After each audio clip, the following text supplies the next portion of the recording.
ऐसे भगवान महादेव जो कपूर की तरह, कपूर वाक सिद्धि कर देता है। कपूर रोज जलाइए। कपूर घर में जलाने से गूंगे बहरे बच्चों का जन्म नहीं होता। यह कपूर की महिमा है। भगवान महादेव को भी वंदन प्रणाम करने से घर में बेढंगी संतान का जन्म नहीं होता। कल आपने भगवान शिव के बारे में बहुत कुछ सुना है। वर्ष में एक आध बार ऐसे तीर्थों में जाइए जो तीर्थ नदियों के किनारे बसे हुए हैं, क्योंकि आप नदियों के किनारे जाते हैं, इससे देव अति प्रसन्न होते हैं। और ये पता होना चाहिए, नदियां संपदा देती हैं, नदियां आयु देती हैं। 3-4 चीजों से नदियां बहुत प्रसन्न होती हैं। नदियों में श्रीफल डालें, आप नारियल डालें, इससे नदियां प्रसन्न होती हैं। चुनरी उड़ाएं, इससे नदियां प्रसन्न होती हैं। मेरे गुरुजी एक बड़ी अद्भुत बात कहते हैं, शायद आप मेरे महाराज जी को बिल्कुल जानते होंगे। आज दुनिया में कौन है जो ने न जानता हो? परम पूज्य प्रातस्मरणीय जूना पीठाधीश्वर आचार्य महामंडलेश्वर पूज्य स्वामी श्री अवधेशानंद गिरी जी महाराज बड़े अलौकिक महापुरुष हैं। 12 लाख सन्यासियों के ऊपर आचार्य महामंडलेश्वर। वह कहते हैं कि आप नदियों के ऊपर से निकलते हैं, जूती चप्पलियां बाहर निकाल लीजिएगा और अपने बटुआ से एक सिक्का निकालें और नदी के मध्य में उसको छोड़ दें। कुबेर का खजाना खाली हो सकता है, लेकिन आपके बटुए में कभी कमी नहीं आ सकती। मेरे महाराज जी ऐसा बोलते हैं। नदियां प्रणाम से प्रसन्न होती हैं, मुद्रा से प्रसन्न होती हैं, दीपदान से प्रसन्न होती हैं, चुनरी उड़ाने से वो प्रसन्न होती हैं। तो वर्ष में कुछ समय ऐसा निकालिए, ऐसे तीर्थों में जाइए जहां पर नदियां बह रही हैं। आप जबलपुर जाते हो, माँ नर्मदा क्या है, एक बार भेड़ा घाट जाइए। माँ का प्रभाव, माँ का कलरव, उसका दर्शन आनंद कर देता है। पानी स्वच्छ है, स्नान भी कीजिए और आचमन भी कीजिए। पानी में यदि स्वच्छता नहीं है तो गोस्वामी जी ने कहा है कि दर्श परस मुख मज। ये माइक में क्या हुआ है? कल ज्यादा बड़ाई कर दी इसलिए ये माइक खोलो, वहीं से करो, आवाज कम है। दरस परस मुख मज्जन पाना। यदि आचमन करने के लायक जल है तो आचमन कीजिए। जिसमें नाले गिर रहे हैं, मन नहीं करता आचमन का, तो इसका मतलब ये नहीं है कि हम नास्तिक हैं। बिल्कुल भी मत कीजिए, बीमारियां बढ़ जाएंगी। आज नदियों में ज्यादा पानी नालों का है, शहरों का पानी गिर रहा है और वही पानी रह गया है। असली पानी सूख गया है, खत्म हो रहा है। अब आप ये कहेंगे कि हमें अपराध लगेगा, कोई अपराध नहीं लगेगा, कभी भी नहीं लगेगा। हृदय से श्रद्धा रखिए उसके प्रति। आपको पता है कि उसमें नाले गिर रहे हैं, गंदगी गिर रही है, और बस आपको ये भय लगा है कि हम आचमन नहीं करेंगे तो हमें पाप लग जाएगा। कोई पाप नहीं लगेगा। क्यों पाप लगेगा भाई? जब हमारी आंखों के सामने नाले गिर रहे हैं, गंदगी, मेरी लिखने लायक बात है, गंदगी हमारे आंखों के सामने नाले गिर रहे हैं और अंदर से जी कर नहीं रहा है, और आप एक फॉर्मेलिटी के लिए और आप आचमन कर रहे हैं। एक तो उसमें कोई पुण्य भी नहीं है, और दूसरी बात यह है कि इन्फेक्शन हो जाएगा बॉडी में, शरीर बीमार हो जाएगा, तकलीफ हो जाएगी। इसलिए बाबा तुलसी ने कितनी सुंदर बात कही, दरस दर्शन कर लो, परस प्रणाम कर लो।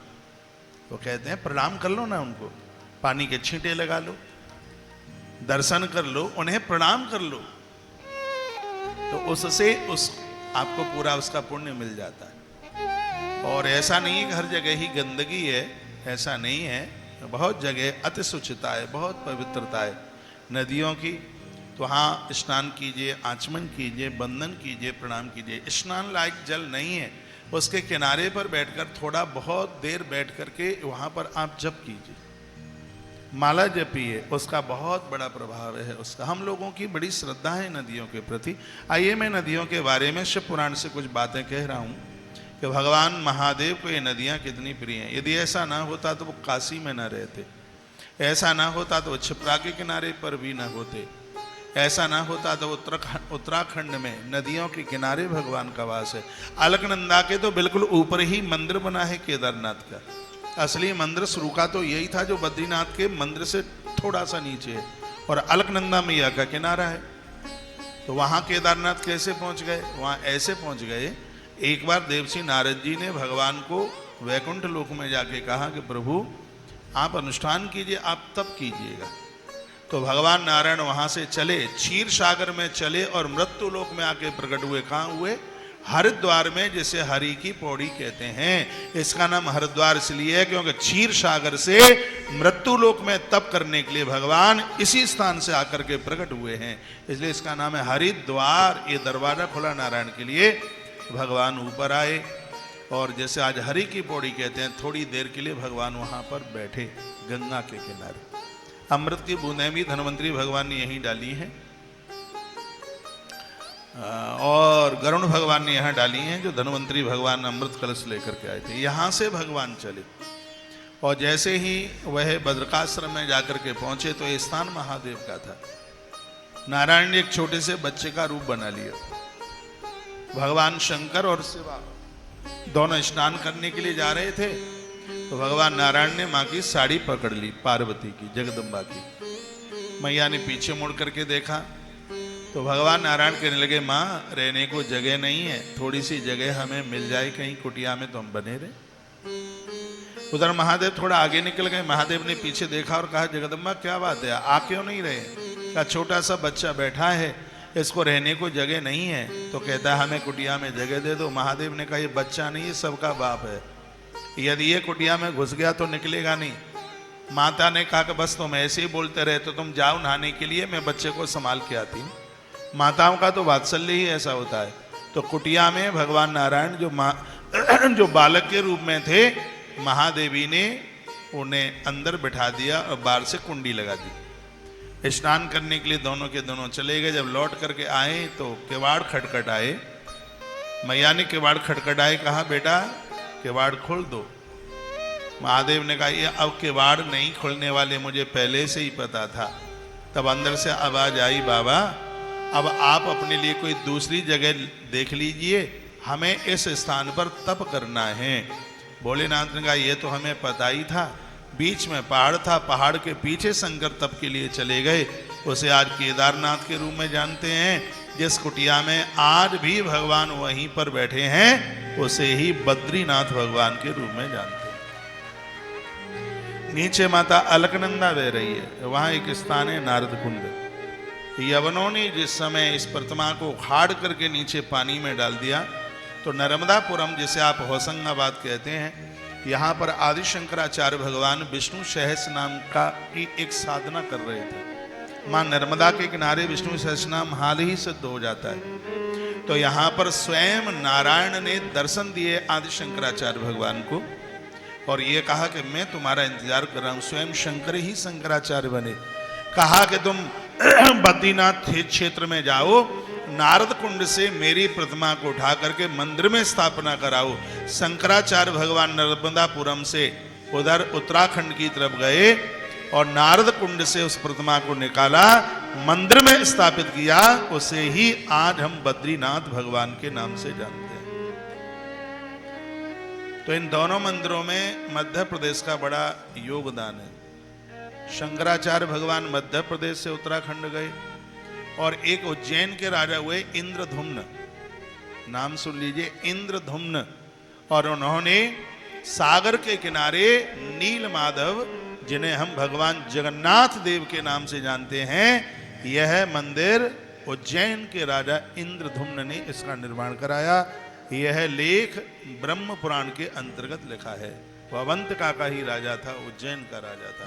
तो ये अतिशयोक्ति नहीं होगी कि उड़ीसा का जगन्नाथ भगवान का जो मंदिर है उसको भी मध्य प्रदेश ने ही प्रदानित किया है। अवंतिका नाथ का परम भगत राजा इंद्रधुम्न, उनको नील माधव ने दर्शन दिया और आज जगत कल्याण करने में ये मंदिर लगा हुआ है। 4 धाम बड़े प्राचीन हैं और 4 युगों के हैं।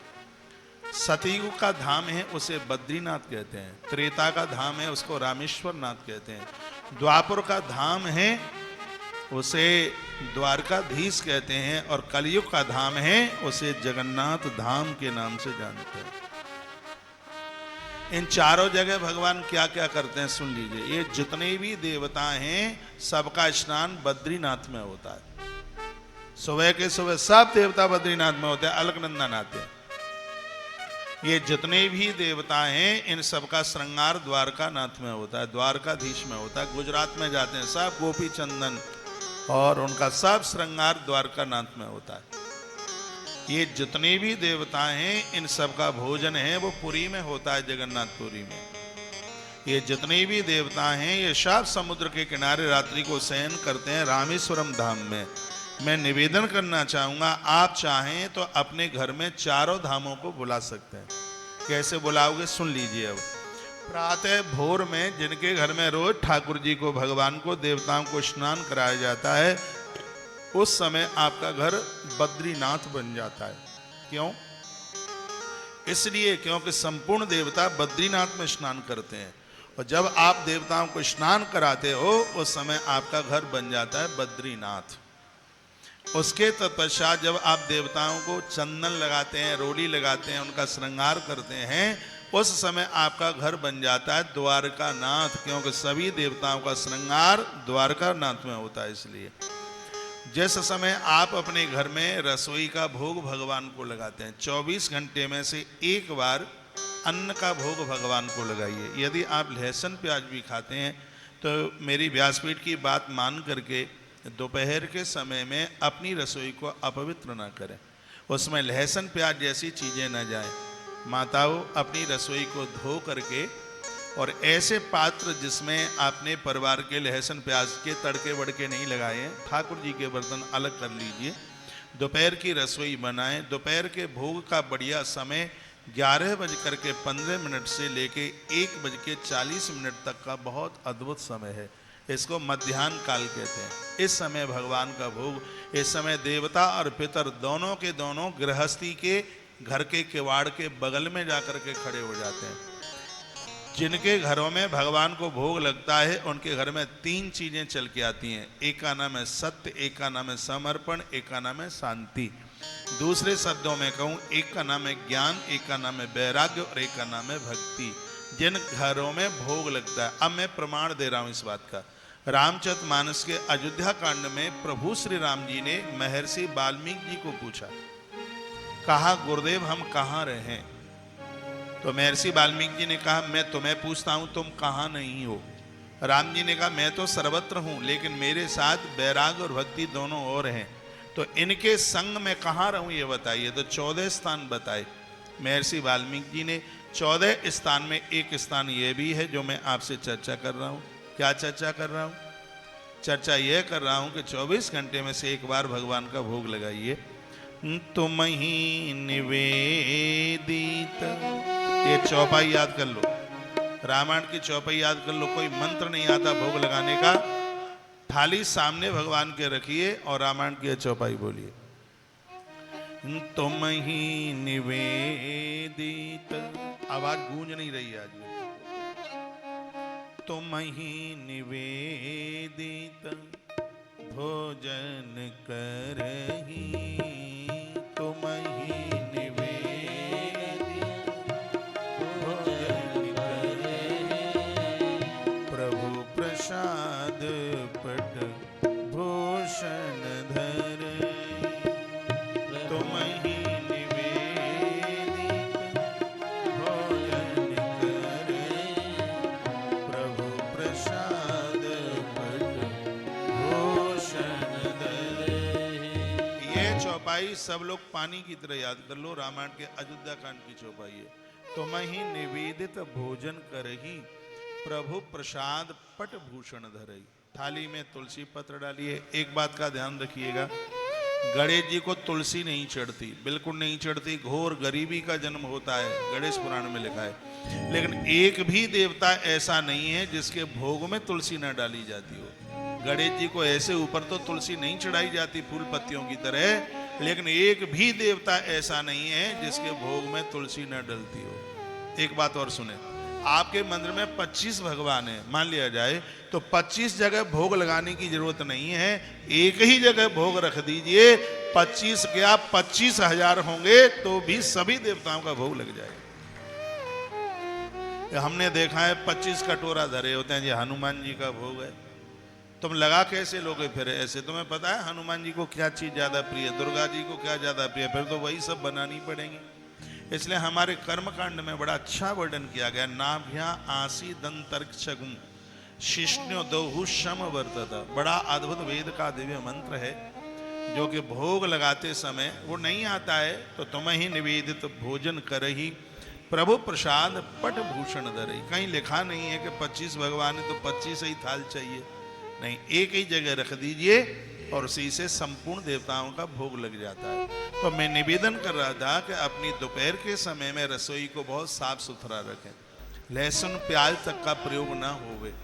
चलो आपका नहीं बनता है, आपको लहसुन के तड़के की ही दाल चाहिए तो रात्रि के समय ले लो, है अलग से उसके बर्तन रख लो। भगवान की रसोई तो शुद्ध और सात्विक ही होनी चाहिए।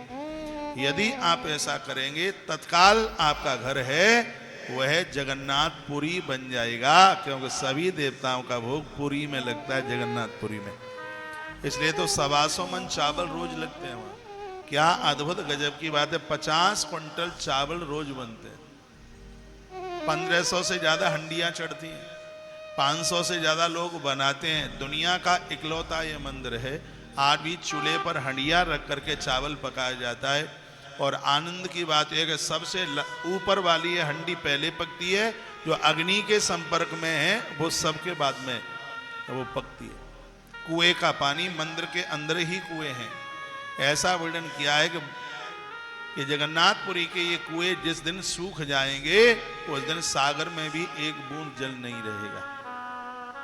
सागर सूख सकते हैं लेकिन जगन्नाथ भगवान के मंदिर के ये कुएं कभी सूख नहीं सकते। ऐसा बताते हैं जो जल आज से 5000 पहले जितना था आज भी उन कुओं में उतना ही पानी है। जगन्नाथ भगवान के मंदिर की गुम्मट के ऊपर कोई पंछी नहीं निकलता, कोई हवाई जहाज नहीं निकलता, और जिधर की हवा चलती है और यहाँ की ध्वजा उसके विपरीत दिशा में ही फहराती है। इतनी बार समुद्र चढ़ा, देहली को छू करके चला गया, आज तक पानी ने मंदिर की देहली से अंदर प्रवेश नहीं किया। ये है हमारे हिंदुत्व के देवता।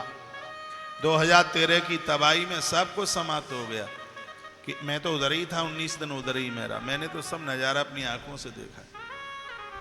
मेरी कथा थी उधर बद्रीनाथ में, 1500 लोग साथ में थे। भगवान की कृपा से सब सुरक्षित लौट के आए, किसी को कोई दिक्कत नहीं हुई। तबाही हुई थी उधर केदारनाथ में, जो घंटे से लटक गए वो बच गए, जो नंदी से लिपट गए वो बच गए, जो पिंडी से लिपट गए वो बच गए, सब टूट गया। लेकिन भगवान केदारनाथ का मंदिर आज भी उस स्थान पर सुरक्षित है। यह प्रभाव है देवताओं। यह नास्तिक लोग नहीं मानते। अब 1 करोड़ उल्लू ये कहें सूर्य भगवान को कि हम तेरा मुंह नहीं देखते, तो सूर्य का क्या बिगड़ेगा, खोपड़िया तो उल्लुओं की फूटेगी। तो आज उल्लुओं का खोपड़ा फूट ही रहा है। जो नहीं मानते, हम नहीं मानते, तुम मत मानो, उसके ऊपर क्या प्रभाव पड़ता है, उसके ऊपर क्या असर पड़ता है। मैं आप सब धार्मिक पारमार्थिक लोग हैं, मैं कहूँगा देवताओं को आप स्नान कराते हैं उस समय आपका घर बद्रीनाथ बन जाता है। उन्हें तिलक चंदन लगाते हो उस समय आपका घर द्वारकाधीश बन जाता है। भगवान का भोग लगाते हो उस समय आपका घर जगन्नाथपुरी बन जाता है। और रात्रि को जब आप भगवान को शयन कराते हो उस समय आपका घर रामेश्वरम धाम बन जाता है, क्योंकि 4 काम 4 तीर्थों। मेरी भाषा तो आपकी समझ में आ रही होगी, धन्यवाद। तो मैं कुछ नदियों के बारे में आपको बोल रहा था। क्या कह रहा था? वर्णन किया कि पुण्य क्षेत्रे कृतम पुण्यम बहुदारिद्र्यम रक्षति, पुण्य क्षेत्रे कृतम पापम महादंड पिजायते। तीर्थों में आप पुण्य करते हैं, अक्षय हो जाते हैं। इतने अक्षय होते हैं कि भैया वो पुण्य कम ही नहीं होते। लेकिन तीर्थों में अपराध किया गया है तो यह भी वर्णन किया गया है कि वह अपराध वज्र की तरह हो जाता है, काटने से कटता नहीं। इन नदियों के किनारे जरूर जाइए। कौन कौन सी हैं? सरस्वती नदी पुण्याम प्रोक्ता षष्ठी मुखा तथा। सरस्वती नदी जिसके षष्ठी मुखा वर्णन किया गया। सरस्वती नदी परम पवित्र है और ये 60 मुख वाली नदी है। इसको 60 मुख हैं सरस्वती माता को। विग्रह सहित इसका दर्शन आप कर सकते हैं। तो बद्रीनाथ मंदिर से 7 किलोमीटर आगे वहां सरस्वती माता पहाड़ से ऐसे गिरती हुई दिखाई देती है जैसे भेड़ा घाट पर मां नर्मदा ऊपर से उछाल भरती हुई नीचे दिखाई देती है। सरस्वती माता बस वहीं दिखती है 1 किलोमीटर तक, और कहीं नहीं दिखती। और कहां चली गई? जिस समय महाभारत लिख रहे थे भगवान गणेश, महाभारत का लेखन चल रहा था, 1 लाख श्लोक गणेश जी ने लिखे हैं महाभारत में, तो सरस्वती मैया कड़कड़ की आवाज करती हुई ध्वनि लगाती हुई ऊपर से गिर रही थी, आगे बढ़ रही थी। उस जगह को आज गणेश गुफा के नाम से जानते हैं, जहां पर ये ग्रंथ लिखे गए। तो भगवान गणेश ने कहा कि हे देवी सरस्वती, तेरे आवाज करने से मेरे लेखन में व्यवधान हो रहा है, इसलिए तू शांत हो जा, धीमे धीमे बह।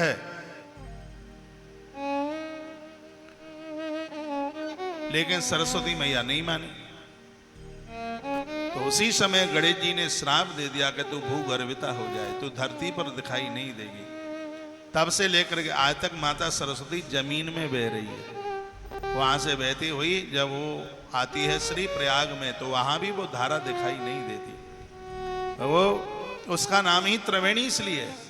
इस स्थान को त्रिवेणी क्यों कहते हैं आप सुन नहीं रहे? फिर मैं आरती करा दूंगा, मेरा टाइम पूरा नहीं। फिर सुनिए, बैठे रहने दीजिए जहां बैठे बैठे।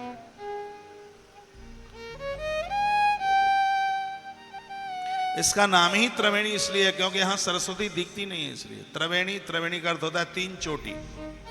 बेनी मीन्स चोटी। माताएं जब चोटी गूंथती हैं तो लट 3 होती हैं हाथ में, और गूंथते गूंथते गूंथते जब चोटी पूरी गुथ जाती है तो एक कहां छिप जाती है, 2 ही दिखाई देती है, एक दिखती ही नहीं है। उसी प्रकार से गंगा और यमुना के मध्य में सरस्वती दिखाई देती नहीं है चोटी की तरह, इसलिए उसका नाम है त्रिवेणी, इसलिए उसको त्रिवेणी कहते हैं। ये क्यों नहीं दिखती है? क्योंकि गणेश जी ने श्राप दिया। 2 देवियों को गणेश ने श्राप दिया। एक तो राजा धर्मध्वज की बेटी जिसका नाम वृंदा है, वो बद्रीनाथ में तप कर रही थी, गणेश जी परिक्रमा के लिए निकले थे और जबरदस्ती से वो विवाह करने को तैयार हो गई। जिन्होंने भी कभी मनचाहा विवाह की बात करी होगी, उनके जीवन में कष्ट के अलावा कुछ नहीं रहा होगा। ये प्रमाण मिलते हैं ग्रंथों में। इसलिए माता पिता के द्वारा विवाह होगा, वही विवाह असली है, वही विवाह आनंद देने वाला है, बढ़िया संतान देने वाला है। तुमने मन मुताबिक ये वासना दाद खाज खुजली की तरह अपने मन मुताबिक विवाह किया तो औलाद बन संकरी और जिंदगी भर तुम्हें परेशान होना पड़ेगा। इसलिए महात्मा उद्धालक का बेटा जिसका नाम है श्वेत केतु, उसकी बात मान लीजिए। विवाह की परंपरा को उसने जिंदा किया। मुझे 20 लोग मिलते हैं, हम तुम राजी तो क्या करे काजी, और उनको तो आज माथा पकड़ पकड़ करके रोना ही पड़ रहा है। गणेश जी ने कहा था वृंदा को, कहा तुम मन मुताबिक विवाह की बात करती हो, जबरदस्ती मैं तुम्हें श्राप देता हूं, कोई देवता तुम्हारे साथ विवाह नहीं, एक निशाचर के साथ तुम्हारा विवाह होगा। ये गणेश जी ने श्राप दे दिया वृंदा को। वृंदा बहुत रोई, गलती का एहसास किया।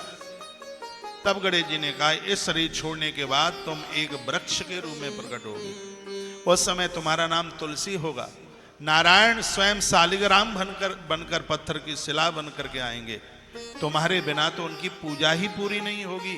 भगवान गणेश कहते हैं शालिग्राम के ऊपर जो तुलसी चढ़ाएगा भव सागर से ऐसे पार हो जाएगा जैसे रास्ते में चलता हुआ कोई व्यक्ति गैया के खुर को पार कर जाता है। उसे मरते समय कोई कष्ट नहीं होगा, उसके पास धन यौवन बल सब कुछ होगा जो शालिग्राम को तुलसी चढ़ाएगा। लेकिन देवी ध्यान रखना, मैंने तुम्हें श्राप दिया है, भले ही तुम तुलसी जाकर के पैदा हो, यदि तुमको मेरे ऊपर किसी ने चढ़ा दिया तो उसे घोर गरीबी आकर के घेर लेगी। इसलिए आज भी तुलसी पत्र भगवान गणेश को नहीं चढ़ाया जाता। ये कथा गणेश पुराण में लिखी है जो मैं आपको निवेदन कर रहा हूं। तो इसमें सार कितना बढ़िया है। यहाँ बच्चे बैठे हुए हैं, युवा बच्चे बैठे हैं, मैं उनको कहना चाहूंगा एक अधिकार तो माता पिता के पास रहने दो, वो अपनी शादी का अधिकार, अपने विवाह का अधिकार, ये उनसे कभी छीनना मत। माता पिता की हड्डियां गंगा जी में प्रवाहित कर दिया जाता है तो बेटा माता पिता के ऋण से मुक्त हो जाता है, और बेटी मंडप में बैठकर उसका कन्यादान करने का सौभाग्य माता पिता को प्राप्त हो जाता है तो बेटी अपने पियर के ऋण से मुक्त हो जाती है। ऐसा जीवन जिए, माता पिता को कन्यादान करने का सौभाग्य प्राप्त होगा। तुम्हें हर चौराहे पर लफंगे और गुंडों की कमी नहीं मिलेगी। ये धरती पर आज भी रावण जैसे और सूर्पणखा जैसी स्त्रियों की और रावण जैसे दुराचारियों की कमी नहीं है। रावण जीवन में मिले तो माताओं उस समय जानकी को पढ़ लीजिएगा कि रावण से तुम कैसे बच सकते हो। यदि तुम्हें जीवन में सूर्पणखा मिले तो उस समय राम को पढ़ लेना कि सूर्पणखा से कैसे बचा जा सकता है। बढ़िया ड्राइवर वो नहीं है जो किसी के साथ एक्सीडेंट नहीं करता। बढ़िया ड्राइवर वो है, सामने यदि कोई गाड़ी टकरा रही है तो अपनी गाड़ी को बचा करके निकाल करके ले जाता है, तो उसको बढ़िया पायलट, उसको बढ़िया ड्राइवर के नाम से जाना जाता है। हम इन ग्रंथों की बात माने, मैं फिर निवेदन करूंगा, इन्होंने मन मुताबिक विवाह करके वर्ण संकरीय औलाद को पैदा कर दिया है। पुरखे वुरखे कोई नहीं तरते। ऐसी स्त्री तो ना तो श्राद्ध में बैठने की अधिकारिणी है, ना वो यज्ञ हवन में बैठने की अधिकारिणी है। मैं तो प्रार्थना पूर्वक ही कोई बात कह सकता हूँ, शास्त्र सम्मित बातें मैं वही यहाँ से मैं निवेदित करता हूँ। तो ये ऐसी गलती मत करना, इससे बड़ी गलती नहीं है जीवन में, जिंदगी में इससे बड़ी गलती नहीं।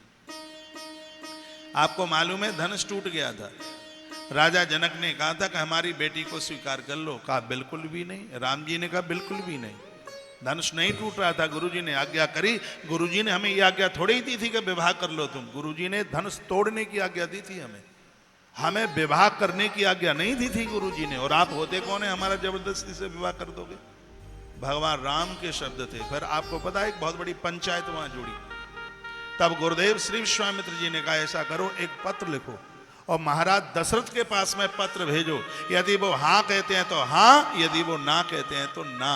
तो फिर एक पत्र लिखा गया था, पूरा रामायण में वर्णन है उस पत्र का। और वो पत्र गया महाराज दशरथ के पास। भरत ने आकर के पूछा भी था, तात कहाँ से पाती आई। वो बड़ी लंबा वो चैप्टर है, प्रसंग है। और जब तक महाराज दशरथ बारात लेकर के नहीं आ गए, जब तक उन्होंने हाँ नहीं की, तब तक मेरे प्रभु श्री राम जी घोड़े पर नहीं बैठे, निकासी के लिए दूल्हा नहीं बने। ये परंपराएं होनी चाहिए। लेकिन आज इन परंपराओं के ऊपर बहुत बड़ा कुठाराघात हो रहा है। वह माता पिता बड़े भाग्यशाली हैं, 20-25 साल बेटी का लालन पालन करके और बेटी का कन्यादान करने का सौभाग्य माता पिता को प्राप्त हो जाए। यहाँ जितने भी जन बैठे हैं वो माई बाप इतने पुण्यात्मा हैं जिन्होंने बेटी का कन्यादान किया है। धरती पर दान बहुत हैं, लेकिन कन्यादान से बढ़कर के कोई दान नहीं है। आपने अपनी बेटी सामने वाले को देखकर उसकी कितनी वंश स्रोत बढ़ाया आपने। और वो और भाग्यशाली हैं जिनके घर में बेटों से बेटियां दूनी हैं। बेटे 2 हैं तो बेटी 4, बेटा 1 है तो बेटी 2। वो भाग्यशाली। अब आप कहोगे कैसे? बहुतों को तो एक भी नहीं होती। जिनको बिटिया नहीं हुई है उसके पुण्यों में कमी रही है। आप कहोगे वो पापा पिता भाग्यशाली कैसे? इसलिए मान लिया जाए किसी को बेटा 2 है और बेटी 1 भी नहीं है। उसने प्रकृति से बहुएं 2 ली हैं और प्रकृति को बेटी 1 भी नहीं दी, तो वो प्रकृति का ऋणी हो गया, कर्जदार हो गया। मान लिया जाए किसी को बेटा 1 है और बेटी 2 है, तो उसने प्रकृति को बेटी 2 दी हैं, जगत के सृजन के लिए बेटियां 2 दी हैं, और उसने अपने खानदान के लिए दूसरे की बेटी 1 ली है। इसलिए पूरी प्रकृति उसकी ऋणी हो गई है। बेटियों के जन्म पर तो अति खुशी मनाइए। रामायण में एक बड़ी अद्भुत चौपाई आती है। जिस समय माता जानकी चित्रकूट में अपने बूढ़े पिता से मिली है, जनक राजा से मिली, कौशल्या सास से अनुमति ली। कहा माँ बहुत लंबा समय हो गया है, पिताजी से मिली नहीं हूँ, आज पिताजी आए हैं चित्रकूट में, माँ तुम्हारी अनुमति हो जाए तो एक बार मैं अपने पिताजी से जाकर के मिल लूँ। मैया ने लक्ष्मण को आदेश दिया, लखन लेकर के जाते हैं। और जिस समय माता जानकी अपने वृद्ध पिता को मिली है, जनक रो पड़े, आंख भर आई, और मुख से जो शब्द निकला है वो बड़ा अद्भुत है। वो कहते हैं पुत्री पवित्र किए कुल दो। बेटी आज तुमने दोनों कुलों को पवित्र कर दिया, पावन कर दिया। कौन कहता है कि बेटे से ही उद्धार होता है? बेटा एक कुल का उद्धार करता है, लेकिन बेटियां तो दोनों कुलों का उद्धार कर देती हैं। पियर भी तर जाता है और ससुर का कुल भी तर जाता है। अभी मैं भोपाल में एक बात कह रहा था। बेटियां इतनी वंदनीय इतनी पूज्य हैं, इन कन्याओं का सुबह मुख दर्शन करने से लोगों का आयुष बढ़ जाता है। आप धन कमाने के लिए पिता किसी भी देश राज्य में पहुंचाए, अपने मोबाइल की स्क्रीन पर अपनी कन्या की फोटो लगाए, सुबह जागे तो कन्या का मुख दर्शन करे, बेटी का दर्शन करे। मैं कन्याओं को निवेदन करना चाहूंगा, जीवन में कितनी भी आफत परेशानी आ जावे, अपने विवाह का अधिकार माता पिता से कभी छीनना मत। ये अधिकार उनके पास में रहने देना। जब वो कन्यादान करेंगे, पूरी प्रकृति आंसू बहाएगी तुम्हारी विदाई के समय पर। सीता माई की विदाई हो रही थी, राम भी रो रहे थे। ये ऊट पटांग काम मत करना, ये अच्छे लोगों का काम नहीं है, ये बढ़िया लोगों का काम नहीं है। वासना दांत खाट खुजली की तरह। कभी भी लफंगे और गुंडों के चक्कर में मत पड़ना, जो अपना परिवार छोड़ करके और तुम्हें कहता है कि मैं तुम्हारे लिए समर्पित हूं। ये बदमाश लोग किसी के लिए समर्पित नहीं हो सकते। और जो लड़की अपना खानदान छोड़कर तुम्हारे संग भागने को तैयार है, वो एक नंबर, अब क्या बोल दूं मैं, शब्द नहीं बोल पाऊंगा, उसके चंगुल में मत फंस जाना बिल्कुल भी। अपने धर्म को बचाना बहुत ज्यादा जरूरी है। जिसके पास धर्म ही नहीं रहा, उसके पास क्या रहा। ऐसे उद्दंड लोगों से बचने की कोशिश करना। ग्रंथों का तो संदेश यही है। आइए मैं आगे के लिए बढ़ रहा हूं। सरस्वती नदी पुण्या प्रोक्ता षष्ठी मुखा तथा तत्तीरे बसेत प्राज्ञ क्रमाद ब्रह्म पदम लवे। सरस्वती जैसी नदी के किनारे पर यदि किसी ने एकाध रात भी वास किया है, तो ऐसे लोग ब्रह्म पद को प्राप्त होते हैं। ईश्वर के दरबार में वह पहुंचते हैं। माता सरस्वती की इतनी बड़ी महिमा है। वर्ष में कुछ समय निकालकर प्रयाग जाइए और वहां पर त्रिवेणी के किनारे कुछ समय रह करके आइए। माघ का महीना तो बड़ा पावन है, वहां के लिए पुरखे तर जाते हैं। अब तो 2025 में महाकुंभ चल करके आ रहा है उत्तर प्रदेश में, प्रयाग में। 2025 में 13 जनवरी से आरंभ हो रहा है, जो कि 11-12 फरवरी तक रहेगा।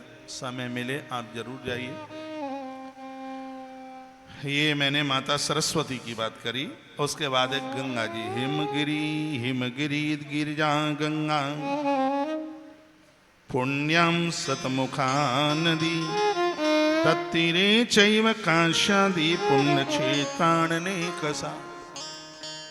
हिमालय से निकली हुई देवी है, जिसका नाम है माता भगवती गंगा।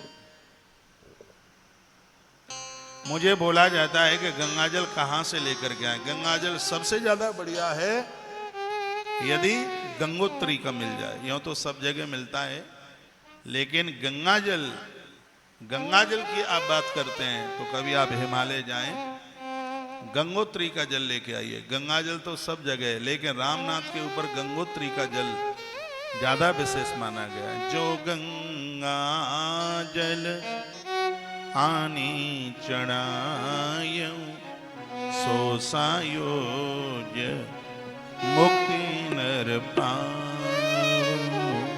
जो भगवान के ऊपर गंगा जल चढ़ावे, रामनाथ के ऊपर, उसमें गंगोत्री के जल को बड़ा दिव्य माना गया, बड़ा भावी, बड़ा प्रभावी माना गया। आप कहोगे कि और क्या गंगाजल? अरे गंगा जल है, और लेकिन जो शहरों के बीच से नदियां निकली हैं और आपने देखा है, वहां बहुत ज्यादा दुर्गंध, बहुत ज्यादा वहां पर ऐसी गंदगी फैली हुई है। अब बात आती है काशी की। सबसे ज्यादा तो चिताएं काशी में ही ज्यादा जलती हैं। काशी में सबसे ज्यादा चिताएं जलती हैं। काशी के गंगा जल को आप वंदन कीजिए, प्रणाम कीजिए, स्नान कीजिए, लेकिन घर में जो आप गंगाजल लेकर के आते हैं, त्रिवेणी के, प्रयाग के गंगाजल की बड़ी महिमा है। त्रिवेणी का, प्रयाग का गंगाजल आप वहां से लेकर के आए। यदि कहीं हो जाए तो गंगोत्री का गंगाजल तो बहुत ही ज्यादा अपने आप में विशेष है। गंगोत्री की तो बड़ी महिमा है हमारे ग्रंथ।